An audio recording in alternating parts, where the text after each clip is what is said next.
and I was just, what? Like, whoever wrote this doesn't know how to talk. So I was sleeping, and in the middle of the dream, a character of my dream who was doing something turned her head, looked at me very seriously, and said, "There's someone in your apartment, wake up." Hey Pixies, welcome back to my channel. If you're new here, don't forget to subscribe so you can become a Pixie and join the Pixie fandom. Today, we are reading Scary True Stories. Scary True Stories on Reddit. Now, I had to wait till nighttime to do this video so that way we could really get in the spooky mood and see how scary these stories really are, how true these stories really are.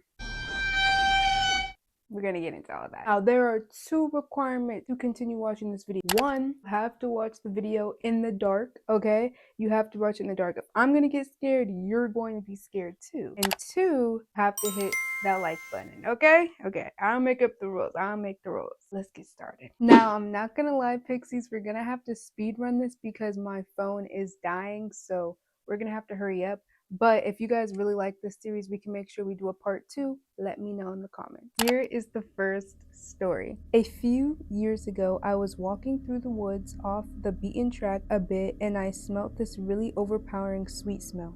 Being nosy, I pulled back the undergrowth to have a look and found a dead body. The guy had clearly been sitting there for a while and wasn't looking great, all swollen and green and black with various runny bits. The local wildfire had also been dying well for a few days. I called the police, who told me to wait with the body until they arrived. Being in the middle of nowhere, it took a while for them to arrive and it got dark. And I was just, what? Like, whoever wrote this doesn't know how to talk. Okay, they said, and I was just sat there in the dark with him for a long time. It turned out he had committed, probably have to bleep that out, for a long time afterwards. I had dreams about him and he would talk to me and not nice things. Why are my eyes watering? Mainly about how he was angry I had disturbed his resting place and how he wanted me to kill myself. Probably just my imagination, but all pretty disturbing at the time. He still turns up in my dreams from time to time and no doubt will be tonight after typing this. And then somebody said smelled sweet ? They said difficult to describe. Sort of like a rotting lamb. People say that a rotting body has a very distinctive smell and I can see what they mean. So that was the first one. That wasn't really like a ghost story or something paranormal. Like, I really was trying to look for paranormal stuff, but that was definitely a very disturbing thing to witness. Yeah. Next. Wait, this one kind of seems scary. Here is the next story. About 2 years ago, I was driving home from a family reunion pretty late at night, and the drive was about 2 hours. I didn't stay the night because I had to be back for work the following day. Most of the drive was on the roads with these dense bushes and trees on either side. The real creepy ones you see a lot in movies. Anyway, I had been driving about 45 minutes and I was starting to get really tired. You know how sometimes you just suddenly become really tired out of nowhere? Well, yeah, that happened to me. I knew I wasn't going to last, but I didn't come across any place that felt I could park and sleep safely. Anyway, after it became clear to me that I wasn't going to find a place to pull up and my tiredness wasn't going away, I did something very questionable. I pulled over to the side of the road onto the grass behind some bushes to try and hide my car from anybody else who was going to come past. The roads weren't empty. I came across another car every few minutes or so. I made a mental note that the time was 11:22 and then I fell asleep. Ooh, this is scary. Pixies, would y'all be willing to do that? Like, if y'all were really tired but you couldn't come to a stopping place, would you like really just try to like thug it out and keep going so you can get somewhere safer? Like, see if there's any coffee place or something open, or somewhere where like a gas station you can stop so you can get some coffee and then continue to drive? Or would you have to just pull over into the side of the forest like she said because you know you can't drive? Like, I don't know. I would never, me personally, I'm never sleeping in the woods, so I would have to go with the first option. Sometime later, I was awoken by a scratching sound. I looked at the clock, 11:50. Guys, guys, what if I said I'm starting to get creeped out? The sound stopped after a few seconds, and because I was still extremely tired, I didn't bother looking around and simply went back to sleep. I was later awoken by the same sound, and it was now 12:40. Girl, just can you drive? Like, it's 12:40. Wake up. Did you get enough sleep? Like, I feel like you got enough. Like, can you drive now? This time it really freaked me out because the sound didn't stop. The thought ran across my mind that it was just an animal inspecting the car, but why would it return almost an hour after it had left the previous time? I looked in my rear view mirror and just managed to catch a glimpse of something running away into the forest. Now, at the time, I thought it was the damn hook killer, you know, the one that scratched the couple's car and then slaughtered the guy when he got out to investigate. Fuck that, I thought to myself, so I got the hell out of there. There was a bin no more than 100 yards up the road, and as I came around it, there was a car parked off to the side of the road with the driver's side door open. No. No. I slowed down just to see if anyone was in there. There wasn't. Then I looked in my rearview mirror. I didn't see anything, and all of a sudden, this guy comes sprinting around the corner. No. No, no, no, no, no, no, no, no. He starts screaming at me, shouting stuff like, hey, you, get the fuck out of your car, now. I noped out of there and sped off. I never saw the guy ever again. Moral of the story, don't sleep on the side of the deserted road. Deadass. Now that's what I want to know. Would y'all literally be willing to do that? Because me personally, I would never even think to just sleep in some random spooky place like that just because it's like, girl, there's a reason it looks spooky. Because it is. Because it is. Because it is. Somebody replied, and it kind of is interesting, so I'm gonna read it. I just posted a story about my boyfriend sleeping on the side of the highway for the same reason, too tired to safely drive. He woke up to 20 people banging on his windows and yelling at him to wake up and leave. Then he woke up.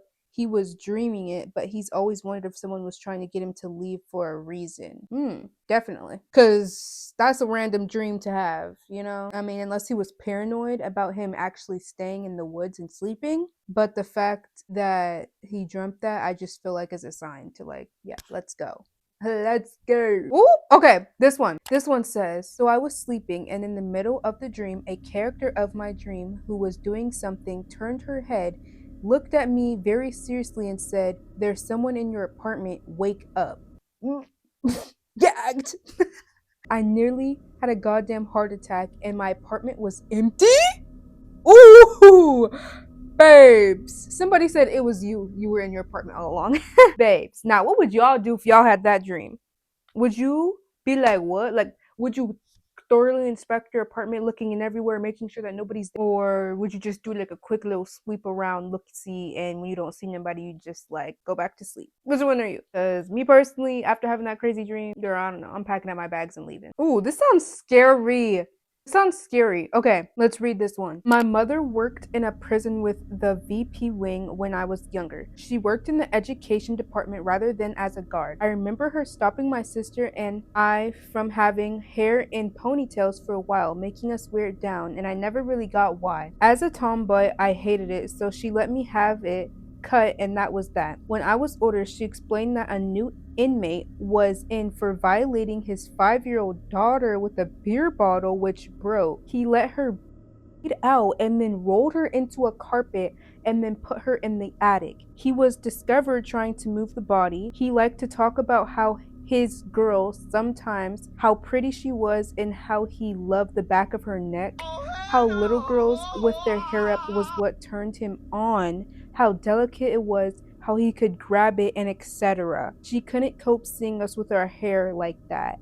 Wow. Let's see this one. There was a dude that used to come into the store I worked in. I just finished up senior year in high school. He had to be in his mid-20s or so. We became buddies over a few months, chatted about movies and video games a lot. One weekend he asked me to hang out and I had a bad feeling about it, so I said no, and that I was grounded for bad grades. Turns out he had killed somebody that weekend. Ooh. Now, was he planning to do that to him? Or like what? Somebody asked, how Did he do it? The person responded with, robbery gone wrong. I don't think I would have been a victim, but I certainly don't doubt that I would have been an unknowing accomplice. We'll read this one, guys, and then I might do one more and then we'll end it. I don't know, we'll see. My parents are Dutch immigrants in New Zealand, and in the 1970s they had a caravan that they took out camping to a rural part of the North Island for a little family fun camping trip. My mom and siblings would have been 10 or younger at the time. They were way out in the middle of nowhere near a lake in the rainforest, and after the kids had gone to sleep, my grandparents had stayed awake a little while just reading, etc., having a cup of tea. They started hearing strange noises like footsteps outside and twigs breaking. Maybe a hushed voice, but they thought they were going paranoid. They were getting a bit freaked out at this point, but assumed it was nothing and they'd be safe. Grandpa told me he couldn't go to sleep and suddenly heard a definite footstep right outside the caravan door. He peeked out the window of the caravan and it was completely pitch black and no moonlight whatsoever, but he could see a glowing cigarette of what must have been a pretty tall man standing right at the door of the caravan. He could still hear other footsteps too, even though whoever was smoking the cigarette outside the door was standing dead still. He had told me he had never been so scared in his life, but he had to do something because he had his wife and 4 little kids sleeping inside of the caravan. And so he grabbed his butcher's knife, opened the door to confront or yell or do whatever he could to scare the people away, but when he opened the door, he saw no one and heard no noise. He thought he was going crazy, but he saw the cigarette butt on the ground outside the door, freshly finished. He got into the car straight away. He had everything ready to go, luckily, because he already planned from the beginning of the drive to leave, and drove everyone away and found somewhere else in Milltown to stay instead. Story freaks me out every time I think about it. And it freaked me out too. Now what y'all think? Was that a real person or was that some type of ghost in the forest, like that died there or something like that, like smoking a cig? Now, but the real question is, if it was a ghost, how did they get the cigarette? Like, where did they get the cigarette from? That's what makes me think it probably was a man, like a real person, and maybe they're literally just being a creep. Looked in the car while they're outside smoking a cig. Maybe they had a cig break or something, and then left. I don't know. That doesn't make no sense though at the same time. So this is the last one we're reading for today. Don't forget though, if you guys do want me to do more of these reading people's like scary experiences, comment that down below. My last experience was sleep paralysis. Woke up from an evening nap completely frozen, unable to move. Normal sleep paralysis stuff. But this time there was a snarling, angry wildcat on my chest. Massive fanged mouth dripping with slimy drool staring me in the eyes, about ready to pounce and rip my face to shreds. Its huge paws with giant razor-sharp claws dug into my chest, piercing right through the bone. My heart was pounding so hard it hurt, and I think my breathing was even stopped. Wow. Then I came out of it, and it turns out the family cat was standing on my chest. Wait, that's kind of funny because that's so cute. My breath came rushing back and I just had to lie there breathing heavily and waiting for my pulse to stabilize before I could go on bomb that day. Now that was cute because it's just like, wow, your dream had you thinking something crazy was on you, and meanwhile it's just your cute and cuddly cat on you, probably doing that paw thing that they do, which is why they felt nails probably digging to their chest. That was cute. That is the end of this video, Pixies. Don't forget to let me know what story scared you the most, which story creeped you out the most. Let me know, and I'll see you in my next video.